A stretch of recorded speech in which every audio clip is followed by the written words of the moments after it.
Assalomu alaykum. Va alaykum assalom va rahmatullohi va barakatuh. Xolid ustamning do'konini izlaydim.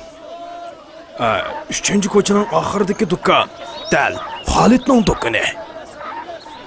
Alloh rahmat qilsin.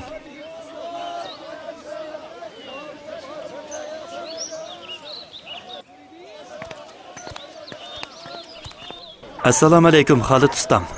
Va alaykum assalom va rahmatullohi va barakatuh. Qanday turibdilar Rashid apandi? Xolid ustam, men safarga chiqmoqchi edim. Qaytib kelguncha bularni saqlab bergan bo'lsalar, uyda qo'yib mangay desam, toza xotirjam bo'lamay qoldim. Alloh taolo bu omonatni saqlashimga yordam qilsin. Safardan qachon qaytdilar Rashid apandi? Xudoyim buyursa 1 yildan keyin qaytaman. Alloh sizlarni o'z panohida saqlasin. Omonatlari nima edi u? 10 ming so'm pul bilan ayolimning zibu-zinatlari edi. Sizlar xotirjam bo'lib mengayvasizlar. Omonatlarni yaxshi saqlab qo'yaman. Alloh ishlariga barkat bergay Xolid ustam.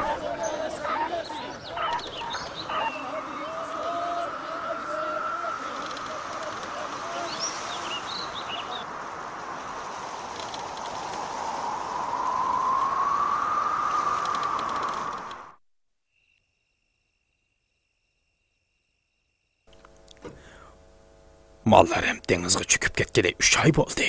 Hozirgacha o'zimni o'ngishayolmadim. Vayron bo'layli deb qoldim. Do'konda tuzuk sodimi bo'lmayotdi.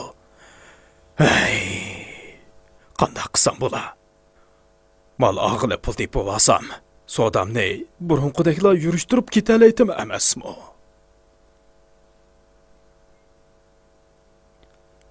Ha, rost. Yanimda 10 ming so'm omonat bor. Yana zibu-zinatlarmi shunchalik chiqdi.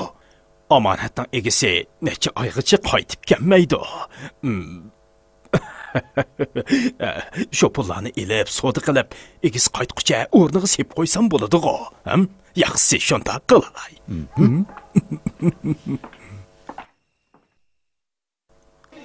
Sog'-salomat qaytib ketdilar. Harmag'aylar. Rahmat. Alloh rahmat qilsin. Qaysi pulning gapini qilyotdilar? Qaysi zinat buyumlar ekan u? Sizlarga omonat qo'ygan heliqi 10 ming so'm pul bilan ayolimning zibu-zinatlari-chi? O'tgan yili mushu vaqtlarda sizlarga omonat qo'ygan edim. Nima deyotganlarini faqatla tushunamadim. Omonatlarni sizlarga dal mushu do'konda bergan edim. Guvohchilari bormi? Yo'q. Undaqda hujjatlari bormi? Yo'q. Berganimga Alloh guvoh. Sizlarga bergan omonatga xiyonat qilsa qanday bo'ladi? Dagi berib arz qilmayli, kasala. Ustilaridan sotqa arz sunaman. Shu vaqtda bermaganlarni bir ko'ray. Ha, nima da'vatlar? Xolidning omonatni bermay tinib turib olganligini tunji qitim sizlardan anglayapman. Saqchiga berib delo ma'lum qilsam bo'larmi? Yoki bo'lmasa bevosita sotqa arz qilsam bo'larmi? Saqchilarga aytsilmi yoki sotqa arz qilsilmi, ular sizdan guvoh talab qiladi.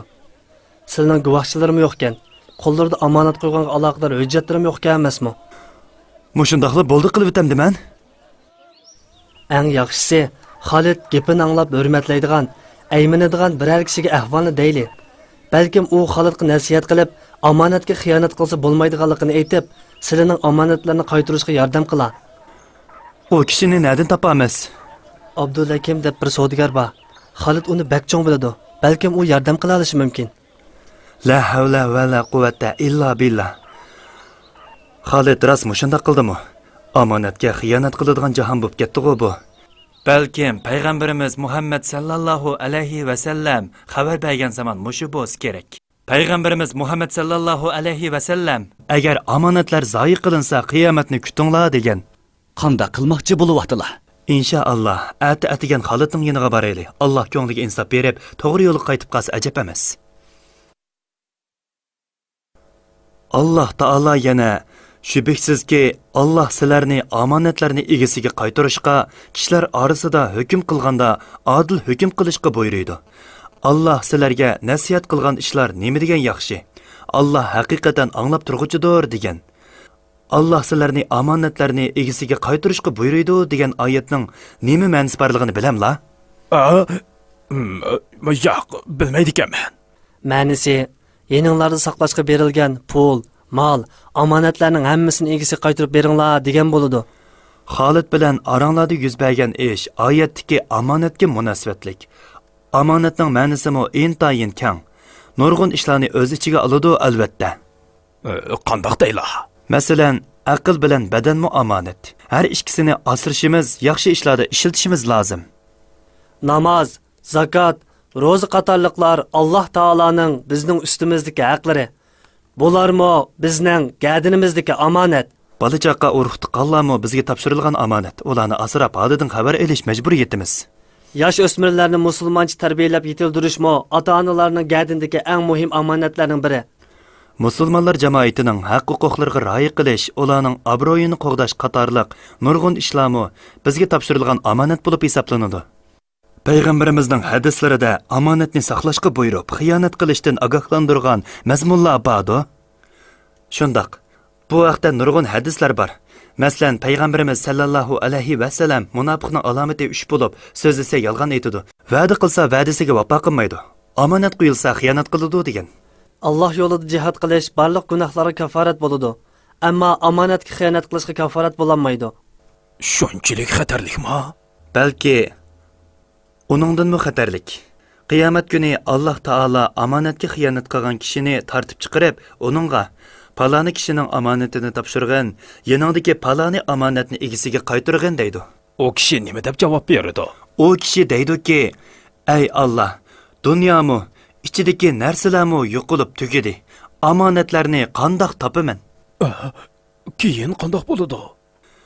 Bu vaqtda Alloh taolo azob farishtalariga buni jahannamga elib beringlar deydi. U kishi jahannamga elib berilganda dunyoda uningga topshirilgan omonatlar ko'z oldida o'z peti namoyon bo'ladi.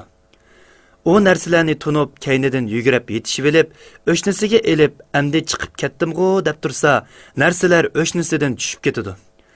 U kishi shu narsalarning kaynidan qo'g'lab, mangu shu yerda qolib qoladi. Ya'ni omonatga xiyonat qilgan kishi dunyodagi ozg'in narsani deb mangu jahannamda qolamda. Undaqda shundaq oqibatga qolsa maylimi Xolid ustam? Yo'q, hargiz. Bu kishining silida omonati borligini iqror qilamlar Xolid ustam. Ha, hammanglarning oldida iqror qilaman. Yenimda bu kishining 10 ming so'm puli bilan ayolining zibuzonatlari bor. Amasi shu omonatni egasiga qaytarib, ustunlaridagi ig'ir yukdan qutulsalar. Sizlarning oldinglarda Alloh bilan qasam qilamanki, Rashidning omonatini cho'qim to'liq qaytaraman. Cho'qim to'liq qaytaraman. Yana nimaga saqlab turlar? Oldirsalar. Alloh sizlarga rahmat qilsin. Alloh bizni shaytonning vasvasiga uchirsa, Allohni aslab, haqiqatni ko'rib bilib, shaytonning vasvasidan xalos topadigan taqvodor musulmonlar qatoridan qilsin.